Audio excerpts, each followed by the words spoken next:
Kā zināt, ka viņš ir īstais? Kā zināt, ka viņa ir īstā? Turpmākajos raidījumos mēs meklēsim atbildes uz šiem jautājumiem.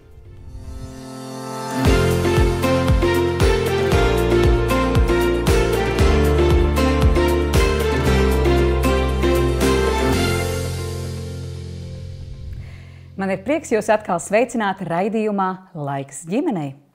Ar jums šodien kopā esmu es, Dalmans Kleimanis, un mana sieva Daina Kleimane. Lai gan ar vien samazinās to cilvēku skaits, kas vēlas noslēgt laulību, cilvēkiem izvēloties vienkārši dzīvot kopā vai arī izvēloties dzīvot vieniem, joprojām tomēr ir cilvēki, kas izvēlas precēties. Galvenais iemesls, kāpēc cilvēki izvēlas doties laulībā, ir tas, ka viņi vēlas tuvākas attiecības ar kādu. Vēlas kādu sabiedroto. Ir mērķis radīt kopīgus bērnus un audzināt. Vai arī viņi precas ērtības labad vai finansiāla apspēruma dēļ, vai ne? No bībeliskās perspektīvas mēs zinām, ka Dievs mūs radīja, lai mēs būtu kopā attiecībās, tuvās, ciešās attiecībās. Viņš teica, nav labi cilvēkam būt vienam, es viņam darīšu palīgu, kas viņam atbilstu. Tātad patiesi laulība nav izdomāta cilvēku izdomāta sociālā struktūra, lai kā mūsdienu modernā pasaule mūs cenšas iestāstīt, ka tas ir kaut kas vecmodīgs un novecojis. Tomēr tas ir dievišķs iestādījums jau pašā pamatā. Šodien mēs pārunāsim par to, ka joprojām ir aktuāli veidot ģimeni, doties laulībā, bet kā to darīt gudri? Tas ir arī mūsu šīs dienas temats. Neskatoties to, ka sadarinoties lielākajai daļai ir priekšstats par to, ka laulība ir svēta un tas ir nopietns pasākums, tomēr daudziem pāriem realitātes izjūta joprojām paliek tāda nedaudz izfantazizēta. Kaut kur paņemta no romantiskām filmām, sociālajiem tīkliem vai grāmatu romāniem. Jā, kas tomēr ir maldīgs priekšstats. Tā ir tāda idealizēta, izrauta viena detaļa patiesībā no tām attiecībām, vai ne? No otras puses var valdīt tāds arī pārlieku pesimistisks, bezcerīgs skats uz divu cilvēku savienību. Un arī tāda negatīva pārliecība jau pašos pamatos var iedragāt mīlošu attiecību ilgtspēju, vai ne? Jā, mēs necenšamies, nepārprotiet, mums sagraut kaut kādas ilūzijas vai sapņus, jo laulība patiešām tā ir mana stingra pārliecība un pieredze, ka tā ir varbūt aizraujoša un piepildoša. Bet, lai tā būtu stabila, mums tajā jautājumā jāiet ar plaši atvērtām acīm. Jā, tiešām ar plaši atvērtām acīm.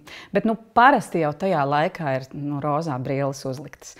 Un nemaz arī to īsto ainu tā nemaz nevar ieraudzīt. Vai vispār var tajā brīdī noņemt tās brilles nost rozā un apskatīties, kā tad tur īstenībā apkārt izskatās? Jo cilvēki, kas uzdod jautājumus, vai mums vajag palikt kopā, vai mums vajag palikt šajā laulībā, vai arī iet katram savu ceļu, nereti arī atzīst, ka pirms viņi ir devušies laulībā, nav nemaz rūpīgi pārdomājuši to. Vai arī, ka ir ignorējuši sarkanos karogus, pat tad, kad tie ir bijuši diezgan skaidri, jo vienkārši iemīlējušies, vai arī viņi atzīst, ka nav pagubuši pietiekami labi iepazīt otru, vai arī iepazīt paši sevi pirms laulībām. Jā, un lai kā man patiktu riskēt, tad šeit risks šajā jautājumā būtu vismazāk vēlams. Un pavērojot, kādas tendences valda jauniešu domāšanā, es saredzu tādas divas lietas. No vienas puses es dzirdu, nav jēgas vispār kaut ko tagad mēģināt saprast pirms laulības, pirms īstājām ilgtermiņa attiecībām, jo tāpat viss būs citādāk un tāpat mēs varam tikai ļoti daļu saprast. Un otrs puses atkal valda tāds pārlieku liels uzsvars uz to, ka mums vajag sadarības testus veikt, ka mums vajag pareizos soļus, pareizos čeklistus atķeksēt, ja, kas ir svarīgi, ko mums vajag izdarīt, ko mums vajag paveikt. Mums ir jāatrod un jāmeklē gudrība starp šiem te diviem viedokļiem, jo, protams, ka tur pastāv arī daļai taisnība tajā, ka, protams, ka mēs nevaram lielu daļu zināt no šī cilvēka personības, kamēr mēs neuzsākam kopdzīvi un neejam iekšā lielajā dzīvē. Un no otras puses mums tomēr vajadzētu minimizēt un ierobežot tos riskus, kas pastāv izvēloties nepiemērot partneri. Jā, tāpēc mēs šodien līdzdalīsim jums jautājumus, ko katram vajadzētu uzdot sev pirms mesties šajā dzīves piedzīvojumā.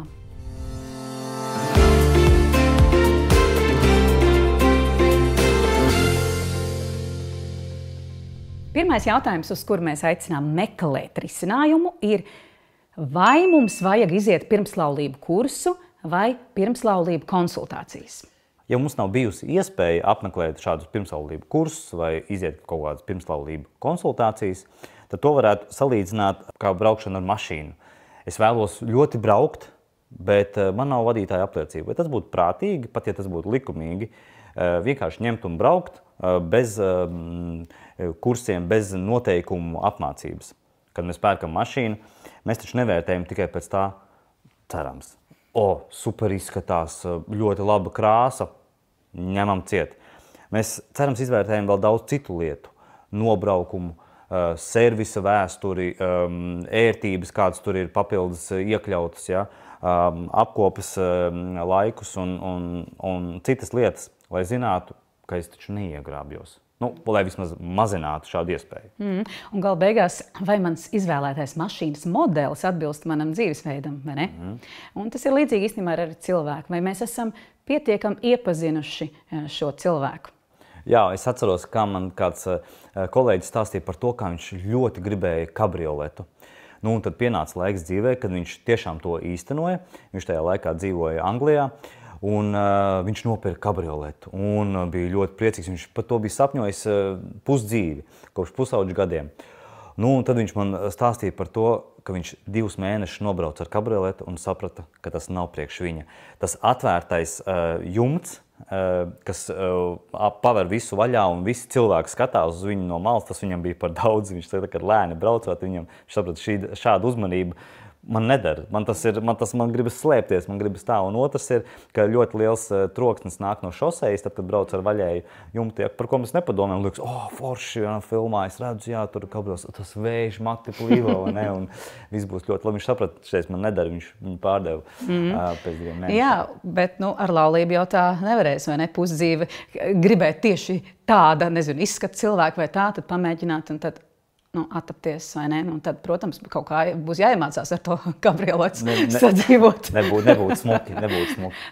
Jā, vismaz mēs noteikti nemudinam uz to pamēģināt un tad šķirties, lai arī šie šķiršanās rādītāji ir milzīgi augsti, iespējams tāpēc mēs aicinam, ka varbūt pat vērtīgāk šādus pirmslaulību kursus būtu iziet nevis tad, kad mēs jau gatavojamies kāzām, bet varbūt pat pirms, vēl agrāk. Jā, tāpēc, ka šeit jau ir tas mēs jau esam pieņēmuši lēmumu jau doties laulībā, un tagad, ja mēs kaut ko uzzinām, kas tagad iet pilnīgi šķērsām un kas varētu būt liels šķērslis laimīgām attiecībām, tad mēs esam mazāk gatavi pieņemt šādu lēmumu.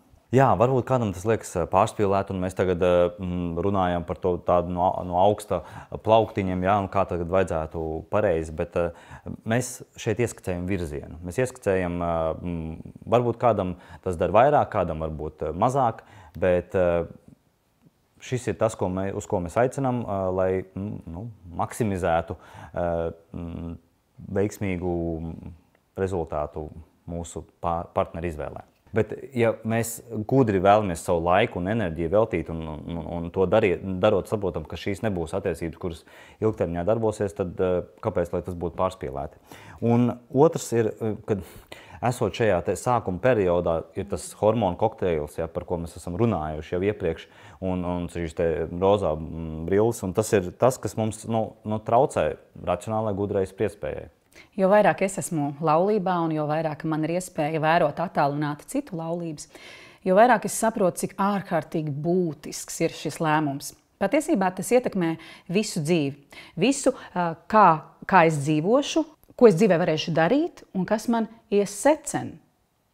To apzinoties, es tiešām arvien vairāk novērtēju to savu pirms 15 gadiem pieņemto lēmumu par Daumantu. Bet tagad, kad mums ir 4 bērni, un es uz šo jautājumu paskatījos pavisam citādāk. Un, jā, es sapratu, cik tas ir būtiski, un es sapratu, ka viņu dzīvi ietekmēs tas, ar ko viņi apprecēsies. Un es pieņēmu lēmumu jau tagad sākt lūgt par viņu dzīves draugiem. Jā, un tagad es tieši arī skatoties, kad mēs liekam savu dzīvi kopā, es pilnīgi reāli apzinos to, ka tas, kas es esmu tagad, tas ir pateicoties tam, kas mēs esam kopā, ja? Kā mēs viens otru iedrošinām, kā mēs viens no otra iedvesmojamies, paņemam, atbalstam, un tas ir nozīmīgi. Jā, bet es vēl gribu pastāstīt par mūsu bērniem. Mūsu bērniem kaut gan ir 3 gadi, 5 gadi, 10 un 12, nu, ne tuvu, ne precību vecums. Un tomēr mēs lūdzam par viņu dzīves draugiem. Un, jā, jo es sapratu, ka visticamāk šie cilvēki, šie viņu vīri un sievas ir piedzimuši jau. Viņi kaut kur vada savas dienas, viņi kaut kur dzīvo. Un, kad es tā apzinājos, to tā reāli, es sapratu, ka es gribu par to lūgt, un es gribu lūgt to kopā ar saviem bērniem. Un, mūsu bērniem ļoti patīk, ka mēs viņiem vakarā paguļam blakus, vēl joprojām, nu vismaz 3 jaunākajiem. Vecākais, nu, tur tā varbūt kaut ko. Ir, pareizēm ir. Jā, un tad mēs arī kopīgi ar viņiem pielūdzam un lūdzam arī par viņu dzīves draugiem. Sākumā viņi tā samulsa, kad es tā kā lūdzu par vīriem un sievām, bet nu jā, viņi ir tā kā pieraduši, jo tas tiešām ir nozīmīgi. Jo viņu dzīves, viņu bērnības pieredze, viņu bērnības arī traumas un piedzīvot to šobrīd, es zinu, ka ietekmēs manu bērnu dzīvi pēc tam. Tieši tāpat kā mūsu bērnu traumas, ja, nezinu, kāpēc sāk ar negatīvo, bet jā, nu, arī mēs, kā foršā ģimenē, mēs arī kaut kādā mērā kaut ko būsim izdarījuši nepareizi, kas savā ziņā ietekmēs arī mūsu bērnu vīrus un sievas, mūsu snots un vedeklis. Jā, tas, ko mēs vēlamies pateikt, ka dzīve ir pārāk īsa, lai rīkotos neapdomīgi šajā lietā, un no otras puses arī ilgstoši šaubīties un stagnēt attiecību jautājumā un nevirzīties uz priekšu, kā es reizēm redzu, draudzības izstiepjās vairāku gadu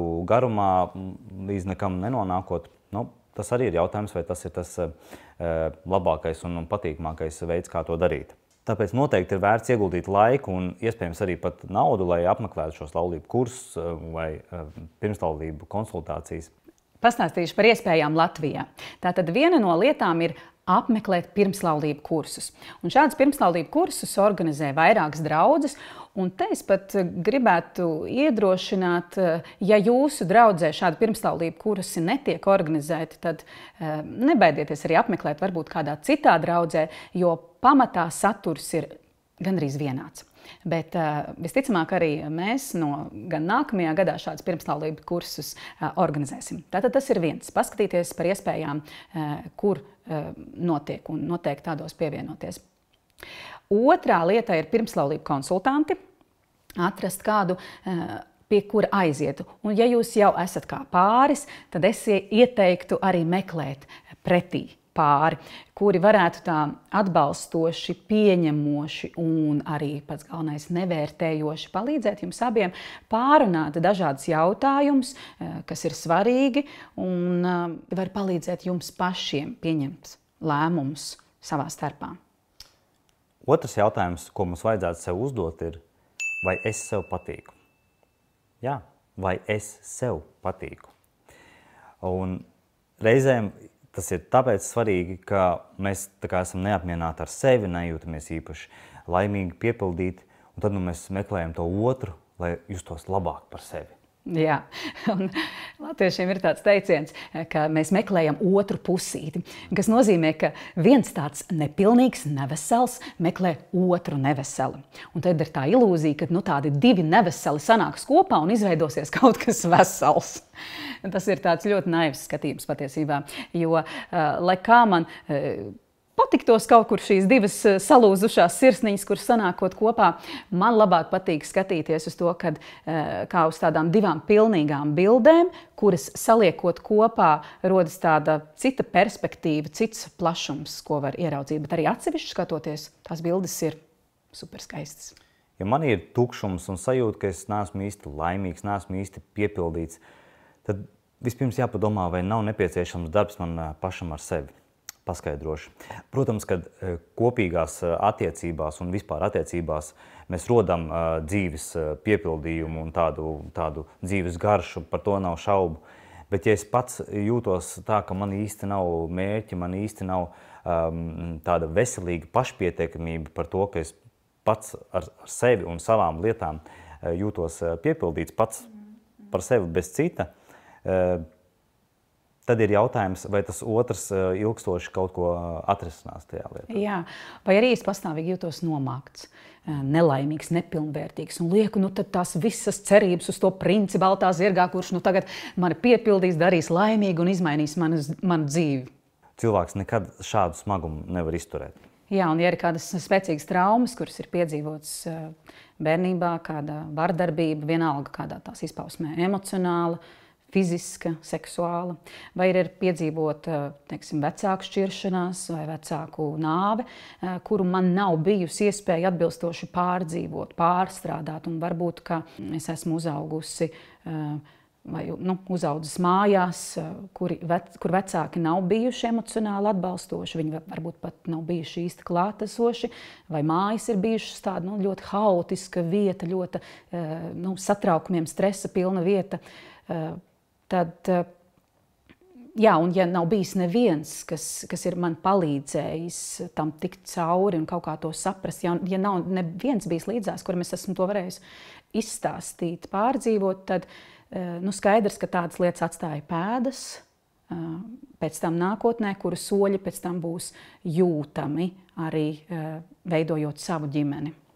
Uz ko tad mēs aicinām? Mēs aicinām uz to, ja tu jūti, ka tev ir tādas lietas, ko tev būtu svarīgi izrunāt, atrod cilvēku, kurš var to izdarīt, tas var nevienmēr būt viegli, tā var būt kāda dziļāks process, kam tu izēji cauri, vai vienkārši kāda saruna, uzticības persona ar šo jautājumu pieredzi pastrādāt, izcelt to savā gaismā. Un tas var būt ļoti vērtīgi un palīdzoši. Jā, un pats galvenais, lai tas ir nevērtējoši, vai ne? Nevis arī pat padomu dodoši. Vienkārši tāda droša vieta, kuras var to sāpīgo pacelt augšā. Bet mēs arī negribam mudināt uz to, kad jums tagad viss ir jāsakārto, kad jums jāsakārto savu dzīvi, savu iekšējā pasauli, un tikai tad jūs varat... Tas nav iespējams. Jo tas nav iespējams. Tāpat visticamāk jūs attapsieties pēc kāda laika savā dzīvē, savās attiecībās, kur jūs sapratīsiet, ārprāts, es rīkojos tieši tāpat kā mana māte vai tā kā mans tēvs, pat, ja jūs būsiet stingri sev nolēmuši, ka tieši tā es nedarīšu. Jo šūnu atmiņā tā ir milzīga, tāda neredzamā atmiņa, kur mēs visu laiku nesājam līdzi. Un it īpaši tas kļūst aktuāls tajā brīdī, kad mums piedzimst savi bērni, vai ne? Kad mēs īpaši sievietes, bet arī vīrieši tur esot līdzās tam mazulītim, mēs patiesībā nonākam bērnībā vēlreiz. Neapzinoties, mēs esam tur, un tur tad mums ir vairs grūti atšķirt, kurš tajā brīdī tagad raud. Jā. Vai raud tas mans bērns, kurš tagad tikko ir piedzimis, vai raud tas mans iekšējais bērns, vai ne? Un tās sajūtas ir ļoti dziļas un sāpīgas, un tad varbūt sarežģītāk daudz. Jā, bet piedod, es to pārtraucu. Jā, un atkal šeit mēs runājam par to, ka mēs iedodam tādu iemeslu padomāt par to kaut kādu virzienu, kaut kādu aizmetni, kas varbūt jums var aizķerties, un jūs varat paši saprast, cik daudz un ko ar to darīt. Ejam tālāk. Ejam tālāk. Trešais jautājums. Vai tev patīk tava partnera personība un temperaments? Jo nereti mēs iemīlamies tajā sajūtajā, tā mīlestības sajūtā, viņš ir tik skaists cilvēks, viņš ir tik pievilcīgs puisis un meitene, un es tik labi jūtos ar viņu kopā. Jā, un pilnīgi ignorējam visus sarkanos karodziņus. Kaut gan jaunieši mēdz reizēm būt neapmierināti par šiem padomiem, sakot, jūs jau tikai redzat sarkanos karodziņus, kā ir ar zaļajiem? Zaļie tur, protams, ir. Zaļie karodziņi vienmēr tur ir un paliek un stāv. Tas ir, tas, ka tai mašīnai, tie sēdekļi tur ir, vai ne? Tā stūri tur ir īstajā vietā un ir diezgan ērti. Un tas ir gandrīz visās mašīnās, kuras mēs potenciāli varētu nopirkt. Un reizēm mēs esam pārņemti ar to sajūtu, ka nevis kāda tā mašīna, bet kā ir mašīna, ka man ir tā neatkarības sajūta, ja? Un reizēm mēs metamies attiecībās, ja? Vienkārši man ir pāris, man ir draudzene, man ir draugs, super, vai arī vēl pat nopietnāk varbūt, ja? Man ir tik daudz jau gadi, ja? Man taču ir jāprecās, man ir vajadzīgs vīrs, vienalga kāds, ja? Bet otrais varbūt pretim nācējs, ne, bet ir, un tā mēs esam pārņemti ar to sajūtu. Tas, ko mēs neredzam tajā mašīnā, ir cik spēcīgs motors, kāds ir griezes moments, kā tā mašīna uzvedās straujos pagriezienos, kāds ir vispār ceļa nodoklis un izmaksas, kas pārējās saistītas ar uzturēšanu tās mašīnas. Jā, vai tev patīk tava izvēlētā partnera personība, temperaments? Vai tu esi to gan vispār labi iepazinis? Un kas šajā personā tev īpaši patīk? Un kas ir tās lietas, kas varētu tev būt izaicinājums? Jo skaidrs, ka ideāla cilvēka nav. Un ir jāvar saskatīt arī to izaicinošo daļu. Un pārdomāt, kā man ar to būs sadzīvot, kā es to pieņemšu, vai ne? Kad cilvēks ir ļoti attraktīvs un aktīvs un viņam gribas pasākumu visu laiku, vai atkal otrādi. Viņš patiesībā grib tikai sēdēt mājās un lai liek viņu mierā. Un kā es ar to sadzīvošu, vai man tas ir ok, vai tomēr tā mums būs droši vien jāatrod kaut kādas kopsaucējs. Lai arī mēs negribam teikt kādus ideālos termiņus, cik būtu nepieciešams iepazīšanās laiks, tomēr speciālisti atzīst, ka gads ir tas laiks, kas tiek minēts kā nepieciešams, lai mēs vispār spētu ieraudzīt otru no dažādām pusēm, dažādās šķautnēs. Un 2 gadi esot tas laiks, kad mums tā kā kaut kādu lēmumu vajadzētu pieņemt. Ja mēs esam kopā jau 2 gadus, tad tagad jau būtu tas mirklis, kad ejam kopā, precamies, vai tomēr ejam katrs uz savu pusi. Jo līdz ko tas paliek ilgāk, 3, 4 un reizēm 5 gadu un vēl vairāk, un mēs vēl joprojām nevaram saprast, tad mēs īstenībā čakarējam viens otru laiku, tas vairs var nebūt efektīvi. Un tad laiks ir pagājis, un kaut kas varbūt pat ir nokavēts. Jā, un ļoti labi ir, ka mēs varam viens otru iepazīt arī pat neesot kopā, vienkārši kaut ko kopā darot, redzot, kā cilvēks izturas pret citiem, kādas ir viņa vērtības, viņa ieradumi. Un tāpēc, ka laulībā ilgtermiņā ļoti labi strādā tās attiecības, kur cilvēki māk būt kopā kā draugi. Jā, kā draugi, kā partneri, kur var viens otram uzticēties un darīt lietas tāpēc, nevis tikai tāpēc, ka es esmu pāra attiecībās tagad, protams, kad mēs kaut ko mazliet citādāk daram un uzvedamies reizēm. Un kas vēl ir interesanti, ka ir uzskats, ka pretpoli pievelkas.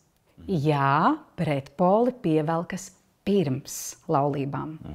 Ja? Bet tad, kad mēs esam laulībā, tad pretpoli atgriežas. Jo ko mums gribas darīt? Mums gribas, ka otru padarīt sev līdzīgi. Mums, tā kā mēs darām, tā ir pareizi, un tad mēs gadiem cenšamies pārliecināt, ka šitā darīt ir pareizi, šitā runāt ir pareizi, šitā svētkus organizēt ir pareizi, šitā attiecības veidot ir pareizi. Un mēs tā kā, ja tas ir pārāk tālu, ja mēs esam viens no otra pārāk atšķirīgi, tad tas var būt izaicinoši. Tāpēc ir vērts pirms tam padomāt, kur mūsos ir tās atšķirības, un kuras mūsu atšķirības papildinās, un kur tomēr tas varētu būt izaicinoši. Un atkal, protams, mēs pilnībā nevaram otru iepazīt, bet vai tāpēc mums vajadzētu par to nelikties nezinis un neiepazīt cik vien varam. Un šeit man ļoti patīk princips, kurš saka to, ka ja tev attiecību sākuma fāzē ir jau nopietnas šaubas par partneru personību, par citiem jautājumiem, par to, par dzīves ritmiem, par visām pārējām svarīgajām lietām, tad tas jau ir nozīmīgs brīdinājums tam, ka šīs attiecības varētu nebūt labas.